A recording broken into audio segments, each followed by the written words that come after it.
guys, ayan, bibili tayo guys ng ulam guys. So guys, guys, ayan, bibili tayo kay ate ng kabila ko ng ano tel, laman. Mga halagang ano, 500 na dyan. Ilang kilo ba yun? Ilan? Halagang 500 natin. Ayan, te, bili tayo ulit sa ating kay ate.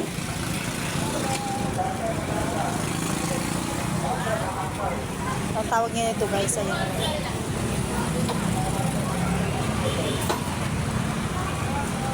Tatad natin muna kay ate guys yung ating binibili. Kasi alam ko kanina doon sa kabila, sabi ko saan ba yun? Diba? Lipat kami dito. Ay, kaya pala na kaya wala doon. Ayan guys, uwihan na ng estudyante dito guys sa ating binibilhan guys. Eh kanina tayo pagdaan. Sige, pagdaan namin kanina tayo. Sige, saan nakako yun? Wala.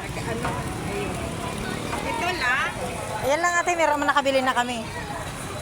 Kala nyo wala na, no? Kala nyo wala ate, kaya bumili kami din doon. Ayan guys. Tabi lang ng pure gold. May 15 pa. Pa? 15? Ay, ito ate, 20. Sabi ko hindi natin na magsilbihan ng mga ibang susi. Sabi ko makakita ninyo.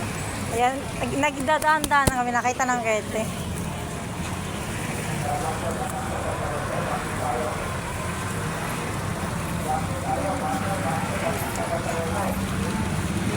Thank you. Thank you po. So ayan guys, bumili ulit tayo kay ate kasi yung kanyang mga baboy guys is patiner. So ayan guys. Ayan tayo guys. Tawain mo na kayo lang, dalawang kilo. 220 kuya? Ate? 220 ang kilo. Ang kilo? 440, dalawa. Ayan guys, bibili tayo ng isda. Ilang pirasong ano, te? Isa lang tayo, magkano ba yung isa niyan? Depende sa laki. Ilan ba? Kahit isa lang tayo, yung katantama lang, pang ihaw lang. Ang ilaw ko. Kami 6 lang po ba? Yung malaki na, te. Papa. Yan lang tayo dyan. 228. Sige pa. 225 na lang, te. Sige pa. 225. At saka 440. Sige. Okay na, te. Guys, sariwa yung kanilang... Ang gagawin dito, te. Alin pa? Ihaw. Papa, ate, pang ihaw pa. 440 at saka Malinis. 225. 665 lang, te. Ayan guys, bayad na tayo ng ating ang laki ng hipin nila guys. Yeah.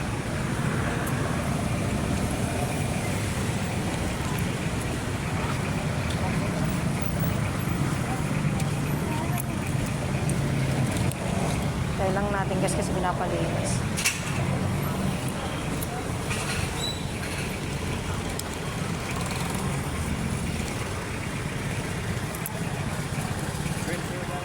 Kano po ganito kaya? 20?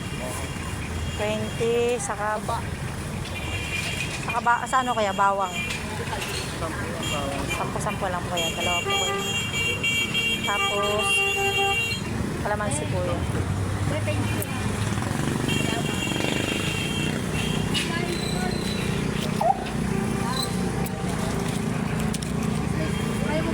Salamat po kuya.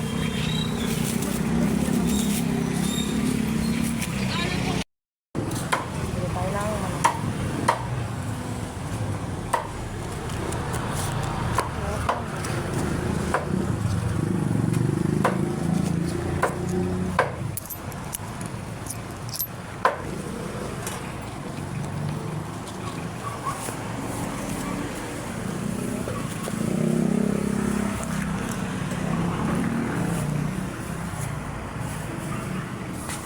$204 pa yan. May nabili na rin kasi kami doon. Ay. Thank you po.